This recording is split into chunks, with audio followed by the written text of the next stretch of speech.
The Carter Hart acquittal feels like it has very much opened the possibility that he could end up back in Philly. He could end up somewhere in the NHL. I would set the likelihood of him being in the NHL this year, pending appeal from the Crown, which it seems like isn't going to happen. I'd set it at like 85% that he's like on an NHL roster before Christmas. Would you go over or under 85%? Under. Really? Yeah. How far under would you go? Well, I don't know. So here's the only reason I won't make it really low is because I still think there's a possibility that some team will offer him a contract even if the league has supplemental discipline, which I think is the thing is what's going to hold this up for whoever, whether it's the Flyers or any other team. It's ultimately going to come down to, I think Bettman's going to be digging his heels in a little bit here on this. And I think that he wants to send a message that what happened, even though they got acquitted, that the actual actions that took place that night are not okay. And that I think that the league feels that message needs to be sent. And would the NHLPA fight it? Of course they would. Of course, that's what their job is to do, right? But I do think that there's going to be a little bit of a delay here as they review. And I also think that there's going to be some supplemental discipline that comes out. So now the question is, let's say Bettman decides they got to be suspended for another year. Good luck. Well, no. Are you signing them, knowing that they may not be able to play for you until the following season, or are you going to wait for it to play out before you make an offer on a contract? So that's the thing. That's why I won't go zero, because I do think somebody might do something. But I also wonder. Like, I don't think the Flyers are a team that's going to be willing to sign a guy and wait. Like, I don't think that's going to happen. Well, I think the only way that you do it if you're a team is if the AAV on the contract is so advantageous you can't say no. So if you're going to take the risk on signing the guy, even though it's unknown whether or not he's going to be eligible to play this year, and it comes at a significantly lower cap hit than you might think it would be if next year he gets the green light from the league to negotiate with teams a year from now, and that's going to raise the AAV of the contract. That's the only reason you do it. The thing I don't get about it is, like, I'm not exactly a secret with, like, how I feel about this whole thing. I said it on this show. I said it on Snow the Goalie. Like, I don't think it's worth the headache. I would also stand pretty resolute in the thing that, like, a lot of people just don't seem to fully understand, which is that not guilty doesn't necessarily mean innocent. Correct. It just means that you've not been proven guilty beyond a reasonable doubt. For some people, it's hard for them to grasp that concept. They equate those two things as being one and the same, and they're not. If I take a dump on a rug and it was an accident, and you tried to get me to pay for a new rug and said that I maliciously chose to poop on a rug, but you ultimately didn't prove beyond a reasonable doubt that there was intent and that I pooped on the rug intentionally, technically, I'm not guilty of intentionally pooping on your rug, but I did poop on the rug, right? Like, there's still damage done there. This is a bad analogy, especially given what the case is, but, like, it's a simple analogy. I should have used a dog. Dog would poop on a rug. I wouldn't poop on a rug. But, like, there's still something that was done. There's still something that happened. So I don't think it's worth any of these teams bringing in a Carter Hart, or certainly any of the other guys. The other guys mostly stink, right? Like, they're at best, like, what, bottom six guys? Like, they're not worth bringing in. The headache's not worth it. Hart's the only one that is. I guess the question, Ann, is how does a commissioner get to decide that somebody who is acquitted of a crime, that they have to, like, go through an appeal process to get back in the league? I mean, I might not agree with it. I might think that testimony and everything was reprehensible from that trial. But, like, if you were found not guilty, I don't know what grounds the league has to stand on saying you have to appeal to get back in. Is it something as simple as conduct detrimental to the league? or that the fact that there's this case like that led to negative publicity on the league? Like, is that it? It's a private organization, Russ. They can determine what their standards are for anything, for anybody to be employed in that league, right? I mean, think about it. I mean, they've done this before, you know, and guys, this has happened to guys before. We've talked about this in baseball. Was Trevor Bauer found guilty of anything? Is he in baseball right now? Nope. And I know it's not that he's not suspended from baseball, but it's basically the same thing, right? It's basically the league saying you ain't getting back in. We're not going to officially suspend you, but nobody's going to sign you, right? It's the same concept. The same thing happened for a lot of guys in this same regard. And you know, I just think that's just what the league is going to do. Keep in mind, this is another thing, right? And we don't talk about this ever, but this is something to keep in mind. In hockey, I would argue, and I don't know this for a fact, I don't have data, but I would argue this. I would argue that hockey has a higher percentage of female fans than most sports do. Mm-hmm. I think that matters to the league. I think it does matter to the league. And there's some sentiment out there that's still, and I would say it's pretty even. I mean, you know, we might get the guys who are, you know, all about the game, all about the team. Let them play. You know, the judge didn't find her testimony credible. You know what? You go sit on a stand for 9 consecutive days and get asked the same questions repeatedly for 9 straight days by 5 different lawyers. And every time you say something, even the slightest bit different, it's going to get twisted and turned, and you got to think about a new way of saying. Like, imagine being that poor girl in that spot, right? Yeah. I'm not saying that she's 100% clear here. I'm sure that the story is somewhere in the middle of what she had alleged and what they allege, and it was probably somewhere in the middle. But it doesn't make it right, and it doesn't make it right that she got lawyered. And that's a lot of what happened in this trial. That's why the league's going to dig in a little bit here. I think it's going to happen. I really do. I think Bettman holds a lot of power here, and I think he's going to wield it in this instance. I think Jamie Rollo here is kind of right too. Like, there's just an ick factor. Plus, it'll alienate women. I doubt Comcast signs off on it, even if the league does nothing. Like, this is a thing that I've been pretty consistent about for the last week. I don't even know if ultimately it ends up being the call of a Dan Hilferty, a Keith Jones, a Danny Briere. If Comcast corporate says we don't want anything to do with it, like, it's dead. Like, there is no conversation to be had. I think Comcast, in theory here, probably should just go that route. Because I'm still not convinced that from a hockey perspective, he's worth the headache.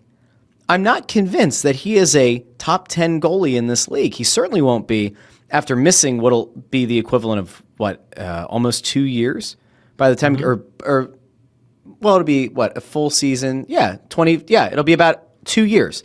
He last played January 20th of 2024.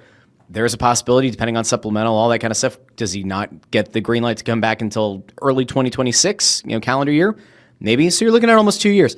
I just don't know how he gets to that point. I don't think he was a top 10 goalie. I don't think he was trending to be anything more than like a top 15 goalie, even when he was the everyday starter here. So like, I don't see it. I don't get it. I do see like there's so many comments. I'm not pulling the comment up here, but like, because I want to throw one other thing out there. Go ahead. Seriously, let's just play this game. Let's imagine the league lets them back in. Let's imagine Carter Hart gets back in, whether it's with the Flyers or another team or whatever. What do we remember about Carter as a goalie when his time was here? Do we remember the time when he almost had a meltdown talking to us about how emotional he was, want to just get back to the sport I love, when he was going through it, right? Like, here's a guy who's struggled with this a little bit before, and I'm not trying to make light of it, but it's certainly something that he's dealt with in the past. Yeah. Do you honestly think that this guy is going to go out there, play hockey, and not hear it from 29 other cities for whatever team he signs with? That he's going to be, that's all people are going to do, or chant the whole time, and it's going to be in his head, and he's going to get inundated relentlessly booed. And if he comes in here and he's anything other than Patrick Waugh reincarnate, Correct. the dissenters in the crowd are going to get louder. And then the people who are supportive of him coming back, if he like posts an 870 save percentage for a month to start the season, they're all going to turn against him. And then I think a lot of the good social equity that Danny, Jonesy, Hilferty have put together, it's all fucking gone. The second that they decide bring him back, they are going to lose probably somewhere around 40% of fan sentiment. Like they're instantly, it'll be gone, right? Because you have to figure it's probably less than 50-50. So we'll go 60-40. 60 in favor of him coming back, 40% of him not. That 40 is going to already just be like, fuck these guys. They only care about the results. They don't care about everything else around it. And if he comes in and he doesn't play well, 30% of that remaining 60 are probably also going to go side. So then you're going to be 70-30 underwater with fan sentiment. It's just not worth it to me. No, for a guy who's a career 906 save percentage, just barely sub 3 goals against. I get it. Teams in front of him were bad. I understand it. We can do all the breakdowns of home and away stats. He's going to get booed mercilessly. I don't think it's worth it. I don't think there's anybody who can convince me that like it is worth it. And so I saw, Tony Louis here says, "What's an ick?" And I saw somebody earlier saying, like in very simple terms, what Carter Hart admitted to in testimony, and that it was 20 seconds and like it didn't go the way that he would have wanted something like that to go or whatever. And it's like, that's fine. That's all public. And that's the part that that's what he admitted. And that to me, I just can't put myself in the headspace of like, there's this person in that state, there's all these other dudes in the room, and this is what you choose. It's weird. The whole fucking thing's weird to me. And if that testimony were to become more widely understood, because I don't think a lot of people, even in the Philly market, I don't think that there's a large swath of Flyers fans that read the testimony, that read the accusations, that read like the case notes. I don't think that's a thing. But boy, if he gets signed here and all of that starts to surface, it will at some point dominate the radio waves. All these stations, well, the two, that don't really talk about the Flyers much in the first place, this will be a conversation point. Yeah. It'll get national headlines. So now you're going to have the people watching ESPN who typically don't pay attention to any of this. Now all of a sudden they're going to see it.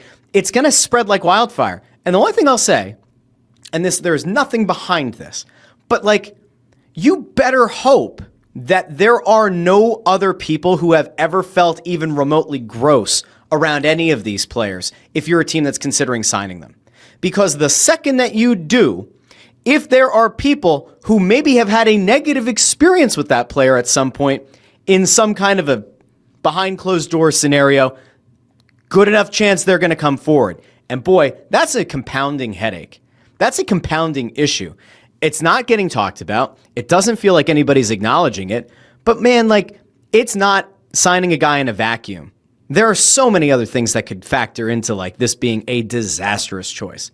And with all of that in mind, Anthony, are you here? I disagree with Chris on this.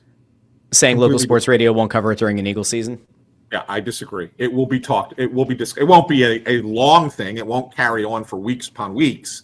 But when it happens, it will be discussed for a couple of days for sure.